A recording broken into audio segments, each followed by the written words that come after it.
नमस्कार मंडळी. पाणीपुरी बघून आलं का तोंडाला पाणी? बाहेरची पाणीपुरी तर आपण नेहमीच खातो, पण आज आपण अगदी हायजिनिक आणि तितकीच टेस्टी पाणीपुरी घरच्या घरी कशी बनवायची ते बघणार आहोत. चला तर मग सुरुवात करूया. सगळ्यात आधी आपण बनवूया तिखट पाणी. मिक्सरच्या भांड्यात घ्या फ्रेश कोथिंबीर आणि तेवढाच फ्रेश पुदिना.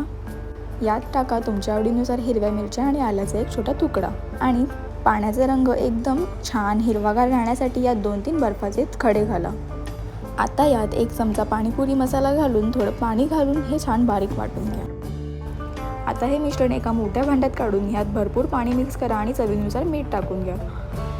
आपलं थंडगार तिखट पाणी रेडी आहे.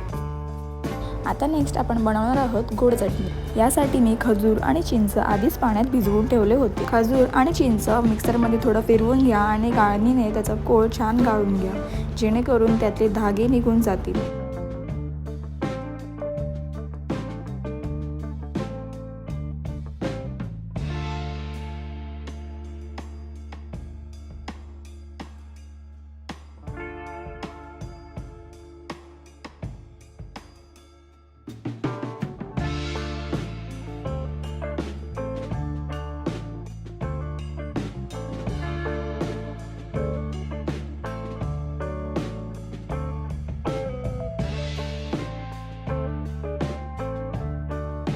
हे मिश्रण एका कढईत काढा. यात टाका भरपूर गूळ, थोडं लाल तिखट, जिरे पावडर, काळं मीठ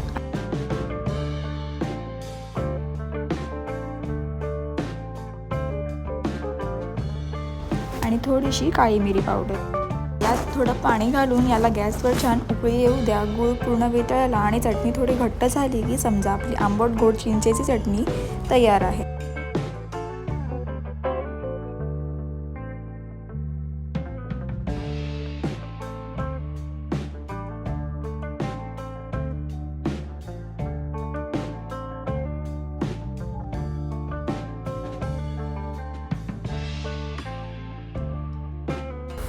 आता पाणीपुरीत भरायला रगडा बनवूया. यासाठी रात्रभर भिजवलेले पिवळे वाटाणे कुकरमध्ये घ्या. यात पाणी चवीनुसार मीठ आणि थोडी हळद टाकून याच्या 4 ते 5 शिट्ट्या काढून घ्या.